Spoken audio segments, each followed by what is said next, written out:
விருதுநகர் மாவட்டம் கிருஷ்ணன் கோவிலில் கல்வி பணியில் கடந்த 34 ஆண்டுகளாக சிறப்பாக சேவையாற்றி வரும் VPMM கல்வி நிறுவனங்கள், கலை மற்றும் அறிவியல் கல்லூரி, பொறியியல் கல்லூரி, நர்சிங் கல்லூரி, கல்வியியல் கல்லூரி உள்ளிட்ட பல்வேறு கல்வி நிறுவனங்கள் ஒரே வளாகத்தில் துணைவேந்தர் பதவிகளை நிரப்ப எடுக்கப்பட்டு வரும் நடவடிக்கைகள் குறித்து உயர்கல்வித்துறை முதன்மை செயலரிடமிருந்து உரிய விளக்கம் பெற்று தெரிவிக்க அரசு தலைமை வழக்கறிஞருக்கு உயர்நீதிமன்ற மதுரை அமர்வு உத்தரவிட்டுள்ளது.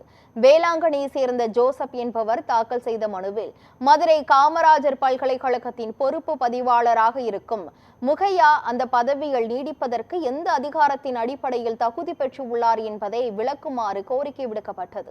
நீதிபதி புகழேந்தி முன்பு மனு விசாரணைக்கு வந்தபோது தமிழகத்தில் சுமார் 14 பல்கலைக்கழகங்களில் துணைவேந்தர்கள் இல்லை என்றும் பெரும்பாலான பல்கலைக்கழகங்களை பொறுப்பு பதிவாளர்கள் நிர்வகித்து வருவதாகவும் தெரிவிக்கப்பட்டது.